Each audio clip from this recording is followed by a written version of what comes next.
didn't even get to bronze.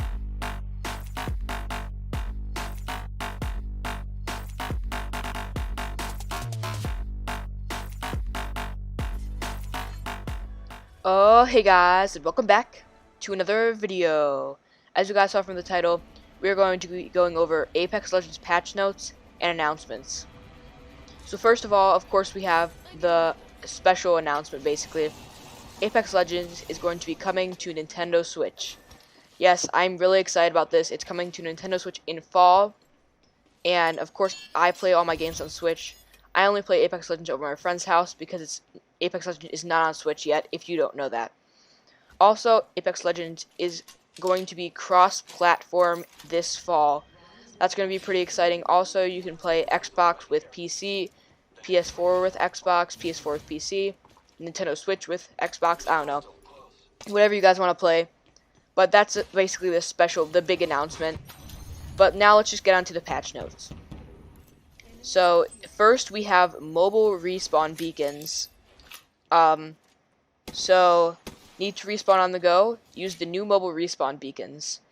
It says, here in the Apex Legends patch notes, in the Armed and Dangerous LTM, players will start the match with one in their inventory. So, basically, you can carry a respawn beacon with you. That's basically what it's saying. Okay, so now we have basically the funny part of the update, which is of course the Mirage Heirloom, which is the Mirage's trophy. It's basically just a trophy, a gold trophy of Mirage, and of course it comes with all the packs. You have to buy 24 to get the Mirage Heirloom. Now on to Legend updates. Our Legend update is, well, basically buffs, nerfs, and just reworks to almost every single character. So let's start out with one of the big ones. Now we got Lifeline. So her passive, Combat Revive, now replaces Combat Medic. Deploy DOC to revive teammates. DOC will deploy a shield and revive Lifeline's teammates, leaving Lifeline free to defend or revive someone else. So basically, this means that you can revive two people at once, or you could fight someone while you're reviving someone. But it fully replaces Lifeline's old passive, including the fast heal, which it's basically a buff and a nerf because the fast heal was a big part of Lifeline, but now Gibraltar has it, so I understand this change. But still, since Lifeline is my main, I'm kind of on the fence with this. Now her tactical. Lifeline's tactical cooldown is now 45 seconds and it was 60 seconds. Now the ultimate. This is a pretty good change, I would say. Lifeline's care package now contains more items. The care package will contain 3 times more small healing items when it decides to spawn small healing items. Care package will also contain 2 times more attachments when it decides to spawn attachments. So if it spawns like a digital threat, it'll have 2 times more, and if it spawns like shield cells, it will have 3 times more. So instead of 2 shield cells, it will be 6. Instead of 1 digi threat, it will be 2. Okay, now on to the second character, Octane. Now Octane's tactical. Upon activation, Stim will remove movement impairing effects. So if you're using a sniper and if someone hits you with a sniper and you're going slower, Stim will remove the slowness. Also, this is the big update kind of for Octane. Stim's sprinting speed is increased by 10%, which I think is extremely good. Now his ultimate, which is the launch pad. Players can now double jump in midair after using Octane's launch pad, which is also amazing, so you can get more height and you can get more distance. It's basically going against Pathfinder's ultimate. And also, here's the big one. Players can change directions easily from the double jump. So originally, when you went forward off the jump pad, you only went forward. You couldn't go anywhere else. But now, since the double jump, you can change your direction in air. Now on to Revenant.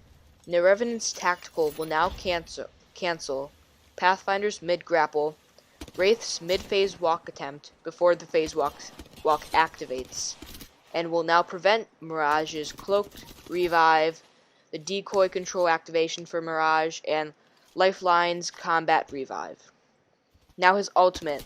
The range is removed of Death Totem, which is kind of upsetting. It's kind of like a nerf buff for Revenant there. But now onto Crypto. Now Crypto, his tactical deploying hack, Crypto's drone, now takes 1.5 seconds from 2.5 seconds. Now his ultimate. EMP will now disable Watson pylons. Wow. Watson's getting nerfed all over the place. So yeah, that's it for Crypto. Now onto Loba. Now Loba's tactical, Burglar's best friend, will no longer be intercepted by Watson's interception pylons. I don't think that's a big change, but like for Watson players, that's a big change. That's I don't know how to say it, but Watson's getting such a nerf. Now for Loba's ultimate. Black Martic Boutique will now only pick up 1 stack of ammo, rather than 1 stack plus the amount that was required to fill whatever partial stack you had in your inventory. So that's a tiny bit of a nerf, but I don't really see that affecting much. Now, ultimate accelerants now give 20% ult charge from 17.5. Okay, so a 2.5% ult charge more, so that's pretty good. Overall, though, I think Loba got buffed because the interception pylon. I don't know, it's pretty even right there. Now into Mirage. Now Mirage is tactical. You can now hold the tactical button and release the auto-controlled decoys. It's pretty good. And decoys will now say lines when shot. Okay, because I know that Mirage quips the most, so that's going to be pretty good. Now onto Mirage's passive. When cloaked, Mirage's decoys will be visible to players that are less than 5 meters away. Okay. Now his skydive will now create decoys for the entire squad when skydiving, when still diving with your squad. So instead of just making one decoy when skydiving, it's basically making decoys of your whole entire team. That's pretty cool. Now onto Gibby. Fast heals granted inside of the dome shield slowed down 25% faster to 15% faster. Okay, so they basically just nerfed Gibby and took away Lifeline's fast heals. Okay. Caustic. Enemies can cancel Caustic's barrel by shooting it before it's fully inflated. Okay, so that's a little nerf to Caustic. I don't play Caustic that much, so I don't know. But that's an easier way to get into a camped position. Now on to Watson's. Now Watson's pylons now last for 90 seconds, so they don't last forever. Okay. Watson can have up to 3 pylons at a time now. Okay, so that's a little bit of buff. It's a little about evening it out. A buff but a nerf. And Watson can stack 2 ultimate accelerants per inventory slot. Okay, so 2 in 1 slot. Okay, that's pretty cool. Okay, now Wraith. Wraith has a bunch of stuff. Now Phase Walk. Phase Walk now takes 1.25 seconds to enable. Was 0.4 seconds. During this time, Wraith will receive a 20% move slow. This does not affect Phase Walk while placing a phase portal. While in Phase Walk, Wraith now gets 30% move speed boost. So that basically counteracts each other. While in Phase Walk, now Wraith can now see other players while in the void. Oh, that's a big buff right there. Phase Walk now lasts 4 seconds from 3 seconds. Is Wraith literally getting buffed? Phase Walk cooldown is now down to 25 from 35. Wow, Phase Walk is really getting buffed right here. Okay, now on to Phase Tunnel. Decreased distance from portal placement by 25%. Okay, so that's a little bit decreased. I understand that. So that is all the legend buffs and nerfs, or whatever. Now we have weapons and loot. Now ziplines. A cooldown will be applied to re-grabbing ziplines without touching the ground. Okay? The cooldown will increase with each time a player disconnects and re-grabs the zipline. Okay. The cooldown will reset when the player touches the ground. Okay. So it takes a while to re-grab a zipline. That's basically what it is. Now the Havoc rifle. Greatly increased horizontal recoil in the initial shots of a burst, and decreased magazine size from 32 to 28.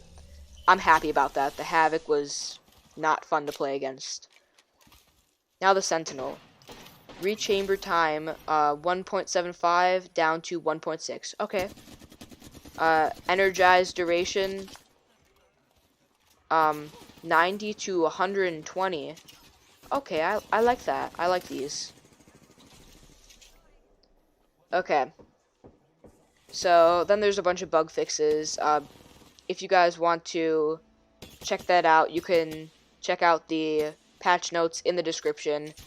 Well, that's basically it, guys. They buffed the Sentinel, nerfed the Havoc, changed the zip lines, changed a bunch of characters, and don't forget they're bringing Apex Legends to the Switch and also doing crossplay. So tell me, guys, what you think of all these patch notes in the description. I mean, in the comments. And I hope you guys enjoy this video. I'll see you in the next one. Peace.